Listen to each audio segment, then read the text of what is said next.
Hello everyone. So today we'll be discussing a topic which is mitigating India's water depletion crisis through policy and technology. So how can we actually mitigate and manage our water resources in a better manner so that whatever water crisis we are facing right now as in India, how can we solve it? है ना? तो basically हम आज यही इस like video में discuss करेंगे that whatever water crisis is there in India as of right now उसको कैसे mitigate कर सकते हैं, कैसे लाइक बेसिकली वर्कआउट कर सकता है कि हम उस वाटर क्राइसिस से बाहर निकल सकें through policy and technology. So this is going to be the list of contents. So first of all, let's understand the vital stats about water in India. If we look at the rivers, there are 19 major river basins in India, and out of those 19 major rivers, there are 7 which are the most important ones, including Ganga, Yamuna, Brahmaputra, Godavari, Narmada, Kaveri, and Krishna.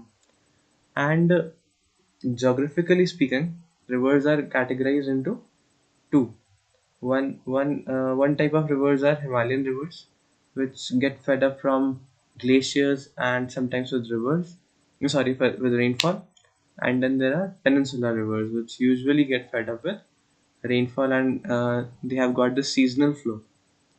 If we talk in terms of global watershed, we know that entire Earth's surface is 71% covered with water.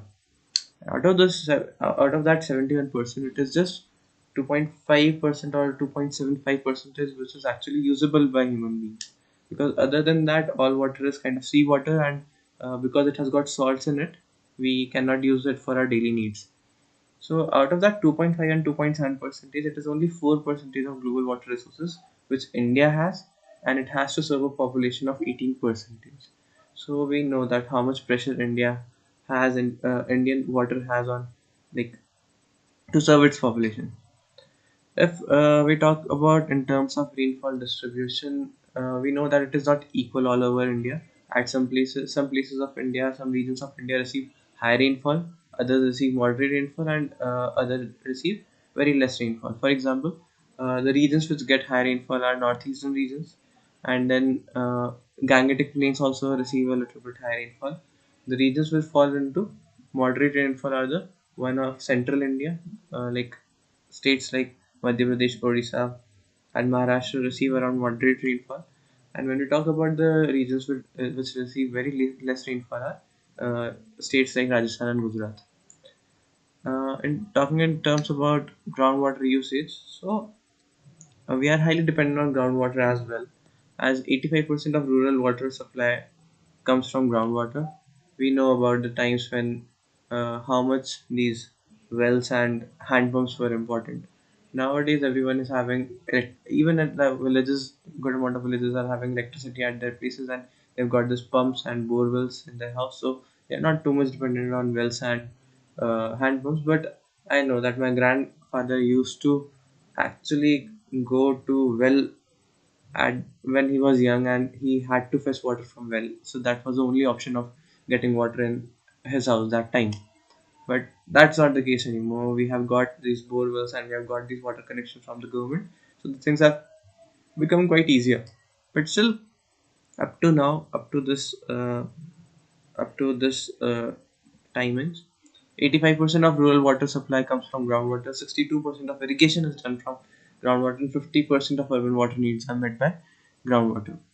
So we look at the wettest place on earth, that is also in India, which is Mawsynram. It was Cherrapunji before in Meghalaya, but now it has turned to Mawsynram. Now, looking at water crisis in India, so what exactly is happening in India? There is groundwater overusage. India extracts 241.34 billion cubic meter water annually, and we are on the first rank in terms of extracting groundwater in all over the world, surpassing USA and China. USA is extracting 110 billion cubic meter per year, whereas China is extracting 100 billion cubic meter. So we are kind of extracting too much of groundwater, and rather the better term would be we are over exploiting our groundwater resources. And out of this 241.34 billion cubic meter, it is 11.23 percentage of it which is over exploited beyond replenishable levels. What do we mean by over exploitation? It is basically when the amount of water which is going inside the ground, we are taking more water out of it instead. So that is what over exploitation of groundwater resources means. Now, looking at the per capita decline, the per capita availability of water is continuously declining over the years, so that is also a very concerning subject. Now, looking at the groundwater pollution, again, India ranked 120th out of the 122 countries in water quality index. So this shows that how much poor water quality India has.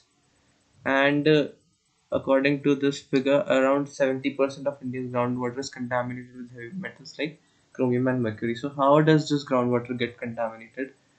It gets contaminated through fertilizer, overusage of fertilizer and pesticide, which get runoff and goes inside this ground. Then there is this industrial wastage leakages which gets inside the groundwater. So these all activities basically contaminate our groundwater resources with heavy metals. And if we drink water like this, it could be hazardous to our health. Now there is agricultural overuse as well. What does this mean? Like around 80% of India's water resources are consumed for agriculture use. Out of that 80%, 75% just goes for the four crops, which is rice, wheat, sugarcane, and cotton. So these crops were like grown before also, but just after Green Revolution, most of the farmers started growing these crops.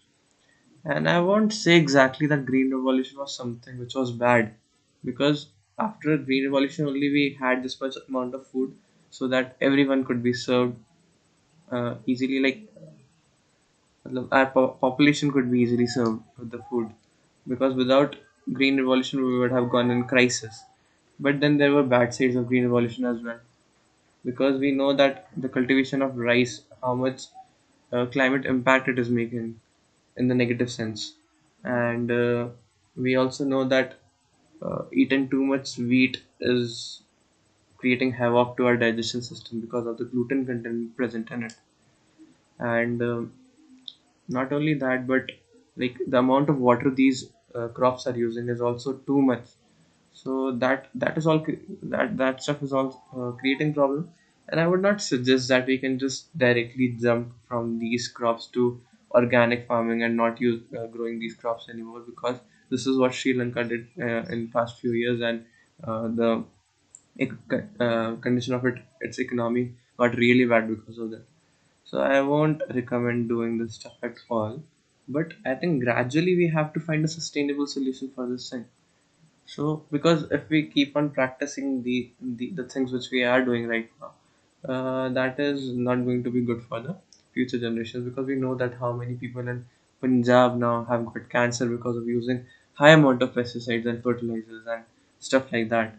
So for sure we need to use fertilizers as well as pesticides, but we need to do it in a sustainable manner. We have to first of all go for organic stuff. If that does not work out, then we can move on to this stuff. So some solution like this needs to be come up. Then right now we have been seeing like water disputes happening between states. Like last year only there was a little bit dispute between Tamil Nadu government and Karnataka government, because Karnataka was not releasing waters because they themselves were having depletion of water. So if stuffs like if we keep on going into this place where we are not having enough water for everyone, so for sure there are chances that disputes are going to increase. Now, looking at water governance in India, how is water governed in India? Water is a state subject. What does this mean? Like it is state. It is the particular state which controls water supplies, irrigation, drainage, embankments.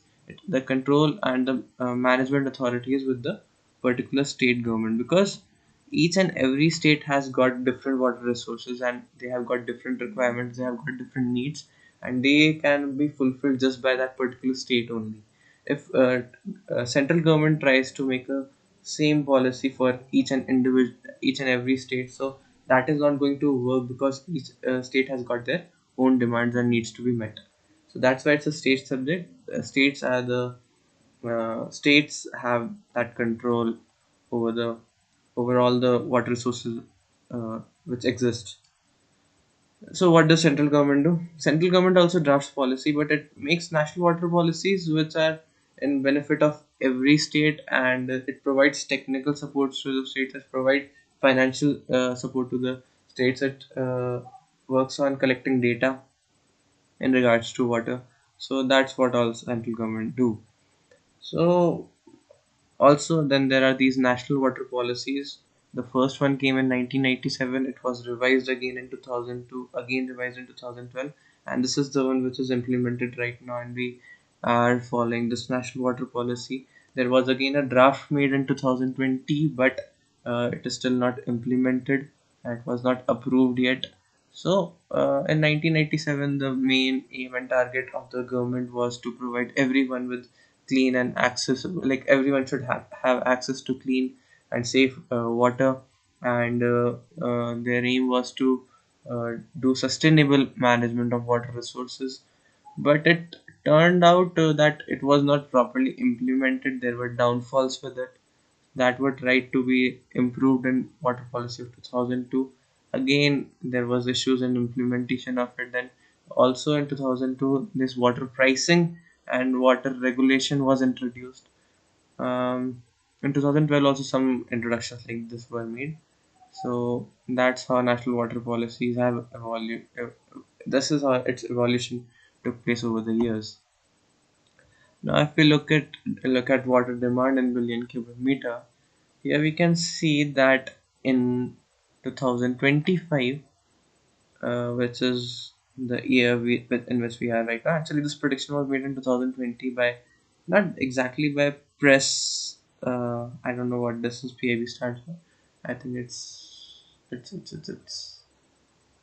some bureau, press Indian bureau, something like that. It is a press information bureau. So they in their like documents they have mentioned this thing that in 2025 our demand for water in terms of irrigation would be 611 billion cubic meter, which is like around 10 times more than what our domestic demand is there. So what does this thing shows? This thing basically shows us that the maximum of our water is going towards irrigation, and we need to draft agriculture policy in that sense so that we could like do our production, do our agriculture stuff, but with less water. We have to think in this manner. And for sure, in 2050, after 25 years, it is projected to increase more the water demand in all the sectors. In irrigation, for sure, it is expected to reach 807 billion cubic meters, and in sectors like domestic, it might reach to 111 billion cubic meter. Per capita water availability in India is continuously declining. In 2001, we were at 1,816 meter cube, and in 2031, it is projected to reach at 1,367 meter cube. Like in 2011, we reached in a state of water stress in terms of per capita water availability, and we have still not reached that threshold of 1000 meter cubic capita meter cube per water capita per capita water availability, which says that it would be water um, scarcity zone. So we are not in water scarcity zone yet, but we are in water stress zone.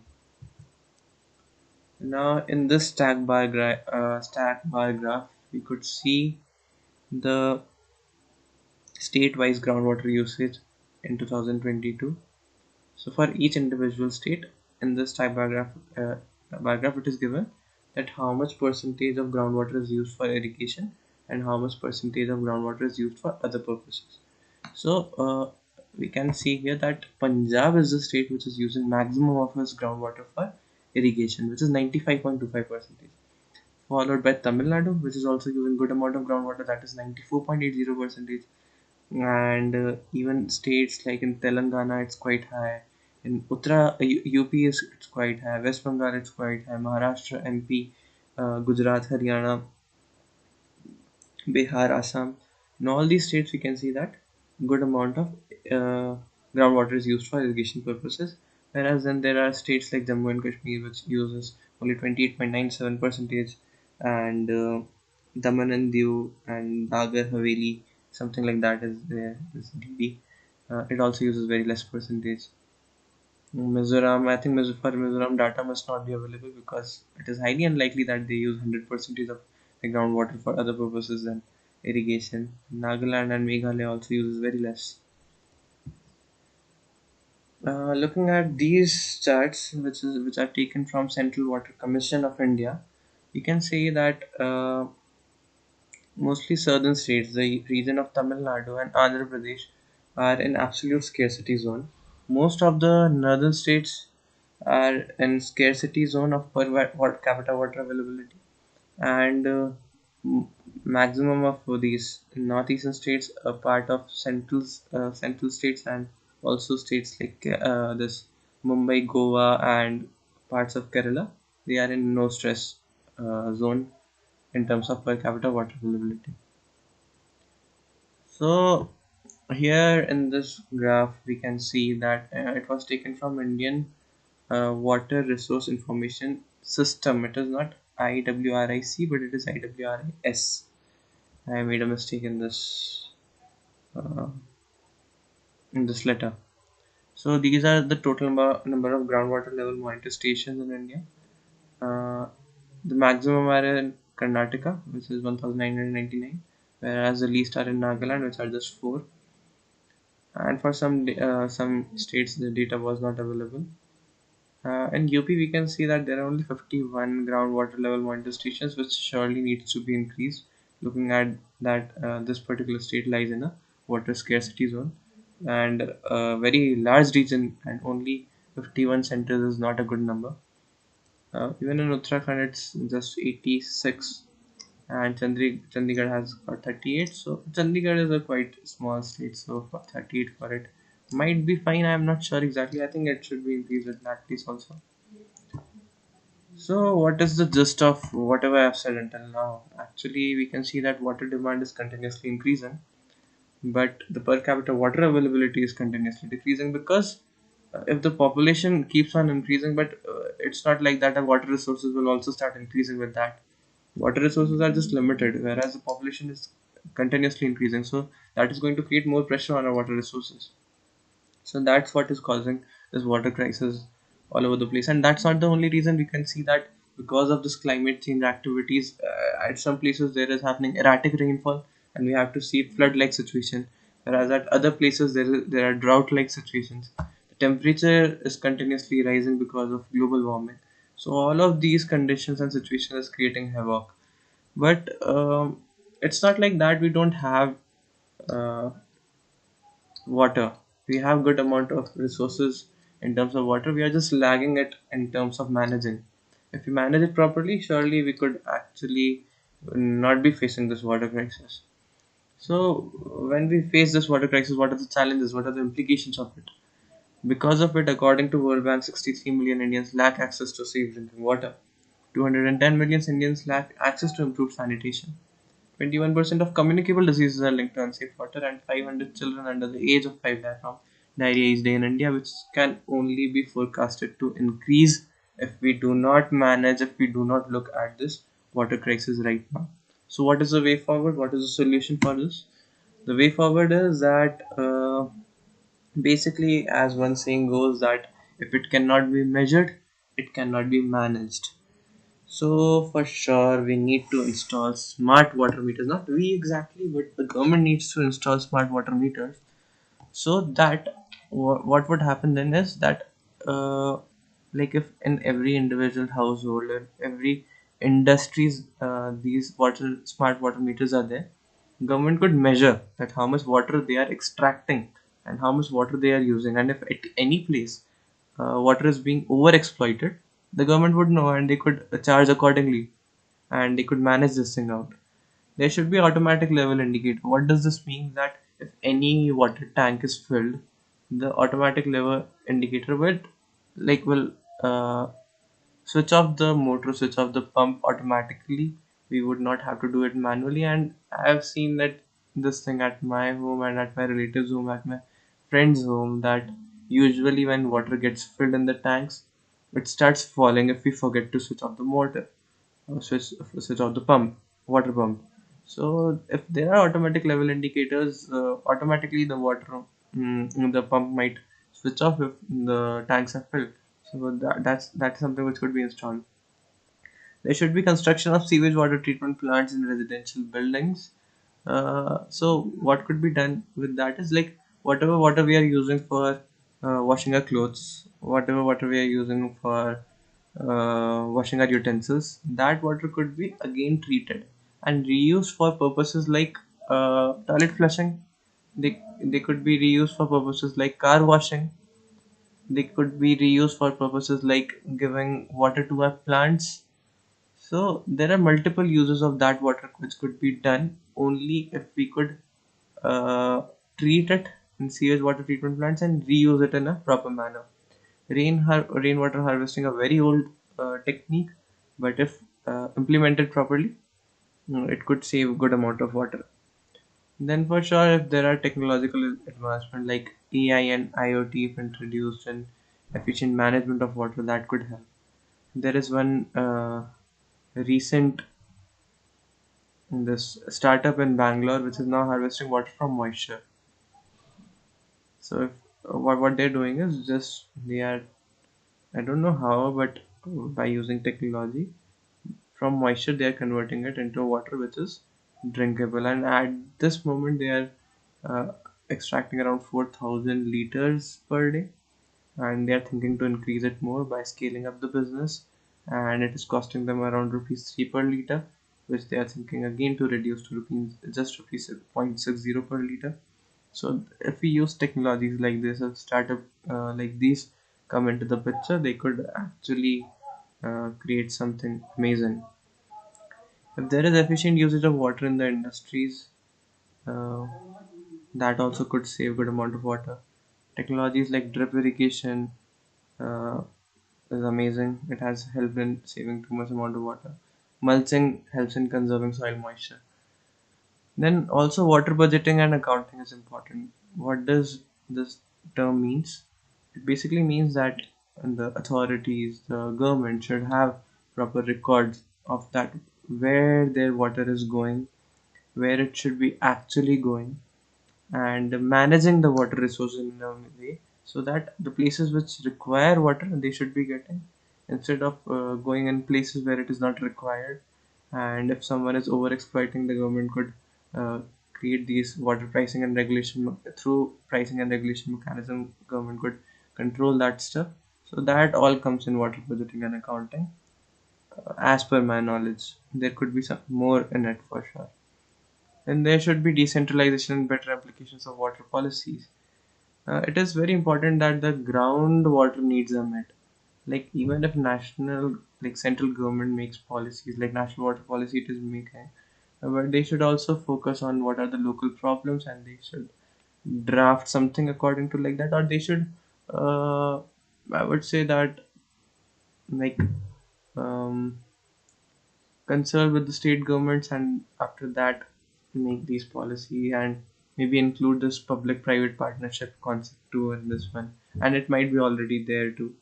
And like no matter how many policies we make, but if they are not implicated properly, then it does not make sense. So this is what all I had to say about water crisis. If you would have understood this stuff, I would be really happy. If you have any doubts, just do comment down that below, and I'll look into it. If I can answer, uh, if I know the answer of your questions and doubts, I'll surely try to make sure to reply there and give answers to them. So that's all for today. Thanks for listening. Thanks for watching.